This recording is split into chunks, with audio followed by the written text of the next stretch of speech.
So, something that was very perplexing to me that happened that I didn't understand when I was actually dealing with it and going through it was my ex's reaction to me going on a girls' trip.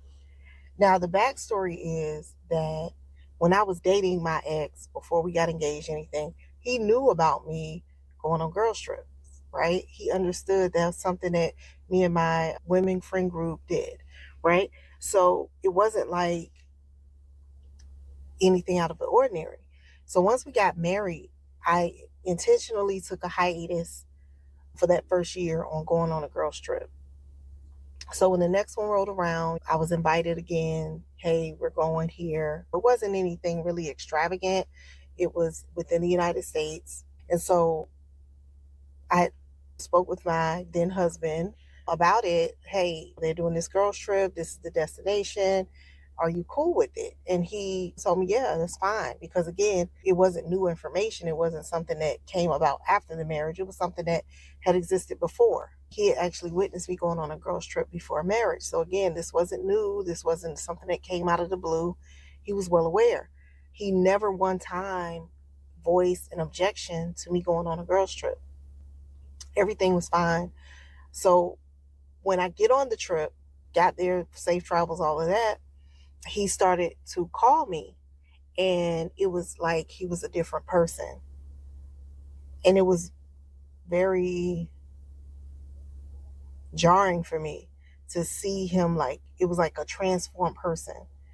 And it was rather embarrassing because he's calling me and it's like he's spazzing out, right? And I'm like, who is this man? What is this? Who is this person? This person that had no objection to me going on a girls' trip is now ringing my phone while I'm on the trip. I'm answering for him. It's not like I'm ignoring his calls. I'm answering for him. And I'm like, why is he spazzing? Why is he talking reckless to me? Because he was talking reckless. And it was not something I had ever experienced from him before. And so I remember when I left that girls' trip, when I got back to my car, driving back home after the trip, I remember thinking, this is, we're about to get a divorce. And we had only been married a very short period of time. And I was in tears because I was like, oh my God, I just got married to turn right around and get a divorce. This is how badly, how horrible he talked to me, how bad his behavior was towards me, his attitude was towards me while I was on that girls' trip. I literally left that trip believing that I was getting a divorce. That's how bad it was. And so when I got home, I'm expecting the worst because of what I just experienced, just being on the phone with him on that girls' trip. Like I said, it was very embarrassing because I'm trying to keep cool around these other women who are married ladies, right? We were all married women. It wasn't like a group of single women going on a girls' trip. It was a group of married women. And the ladies I went on the trip with, they had been married for a minute. These are ladies that got married young. They had been married for a minute, and I was the quote unquote newlywed on the trip. But I'm so embarrassed because I think they could sense something was off with me, the way I was trying to answer him on the phone. I was trying to keep it cute, but it was hard because of the way he was speaking to me. And I was just trying to wrap my mind around what is wrong with him. So now that I had the benefit of hindsight, something that I now understand because I have to take accountability for the fact that I was very naive when I married this man. I was naive about men in general, about how they operate, about how their mind works. And now that I have the benefit of hindsight and growing and learning and going through healing, I realize now that the man I was married to, who claimed he was such a faithful man, I now know he's a serial cheater. And men who are serial cheaters or serial 304s or both, or men who have helped other women cheat on their spouses, they carry huge regret and huge paranoia because they know what they've done in their past, right? It's like, I know what you did last summer, right? It's that type of mindset. They know what they've done. They know what type of life they've lived. So even though I was never a woman that gave my ex any reason to think I would cheat on him, because he was a serial cheater, because he was a serial 304, he believed that I was going to return the favor by cheating on him while I was on a girls' trip. That he was going to get his reaping from all the years of him being a cheater, a serial cheater, a serial 304. He thought all of that was going to come back through this girls' trip when I'm not even that type of woman. And so as I was going through it, none of it was making sense, right? When I got home, it's like a switch flipped for him. And I remember he was super apologetic. He was almost like begging me and saying, I was just nervous. I was scared. You was away from me. And me being naive, I'm like, I didn't understand why he was paranoid, and that was because of my naivety in that situation. But now it's like, it makes so much sense. He was paranoid because he knows he's not a good, faithful man. So he expected the woman he married to return the favor. And that's why I say men cannot take what they give. When they give cheating, when they give betrayal, they can't stand even the thought of it.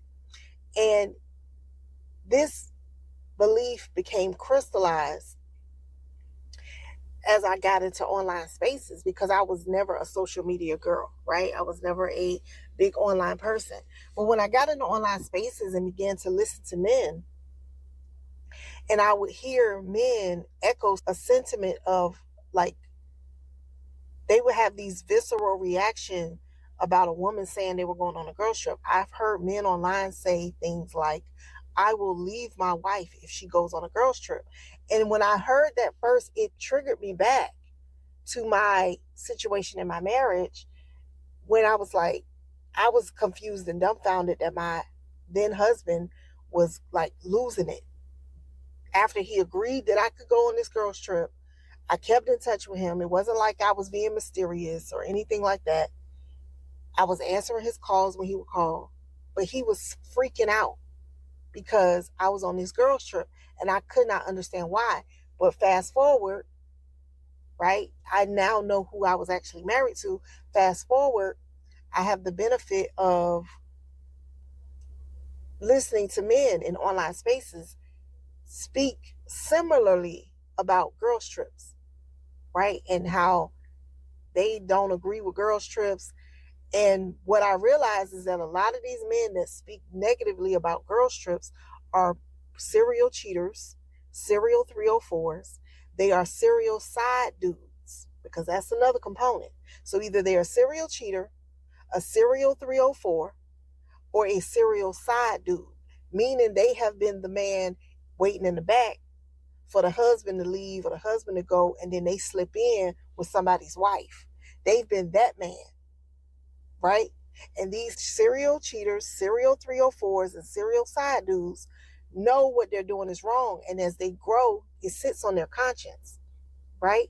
And then they're constantly paranoid about getting what they've given. And that's why they speak so strongly and so extreme about their wives, their women going on a girls' trip. They're so extreme because they've done extreme behavior in their life, either currently or in the past or both. And they are scared to death of what will come when their karma hits them, because they know, most of them know, that what they've dished out, they're going to get back. And it keeps these men in this perpetual loop of paranoia and insecurity.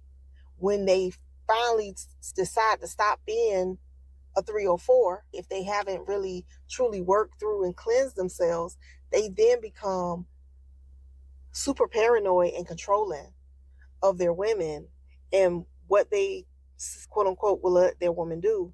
And one of those things that they voice concern about is a woman that wants to go on a girls' trip.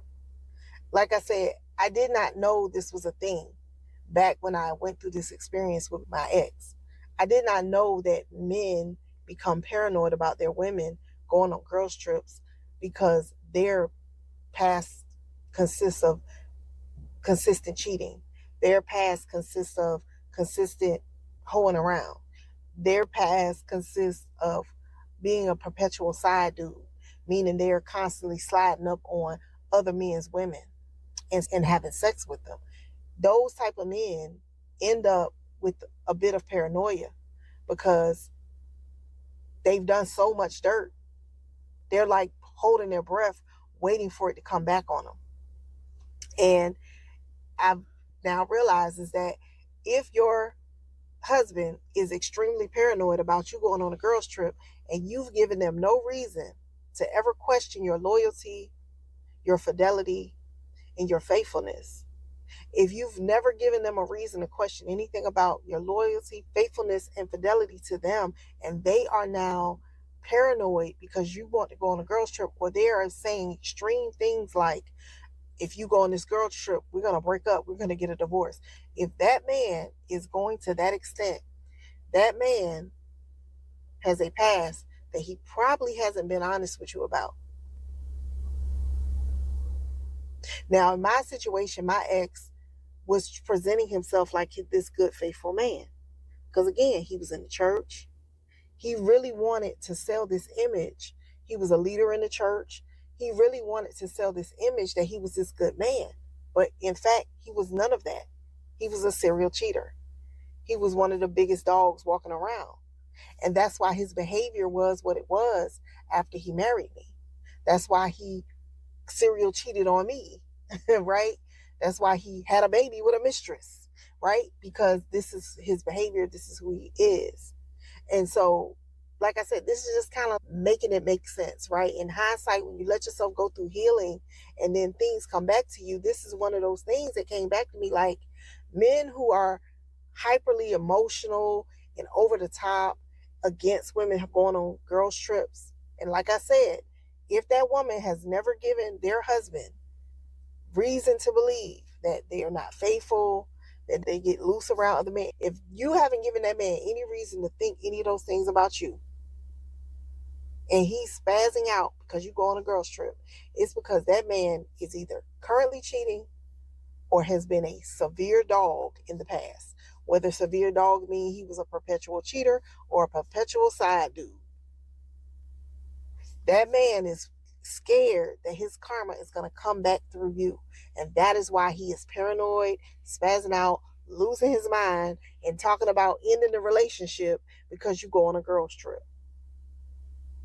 Now, I never saw the movie Girls Trip, but I can pretty much assume that it probably displayed a lot of 304 activity, probably ratchet type activity. I'm just assuming, right? And so that probably got embedded in the psyche of men who watched that movie. I never did. For whatever reason, I just never watched it. But now that like I said, because I have the benefit of hindsight, I realized that was why my ex was spazzing on me and basically speaking to me as we were not going to make it as husband and wife. After he completely was cool and agreed to me going on this trip, he started to speak to me as if we were not going to make it in our relationship because I went on the girls trip. After he agreed to it, after he had no objection, right? He never once said, I'm not sure about you going.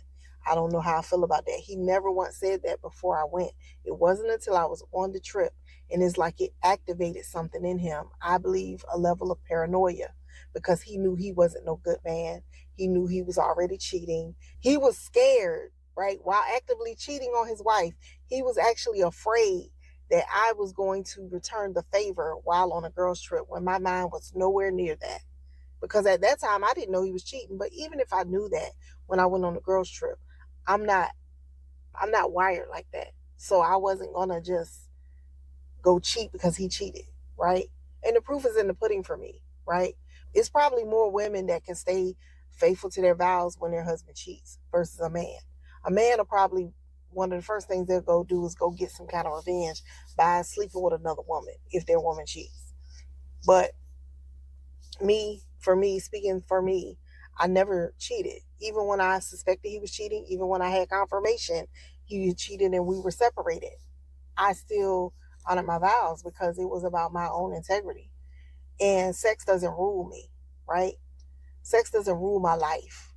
I'm not going to be controlled by sex. So I had more self control than to allow the fact that I was hurt or disappointed in my ex cheating on me than to just go out and just get somebody else to sleep with.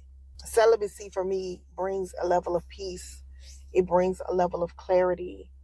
It just brings so many good things. And sex means something different for me as a woman than it does for a man.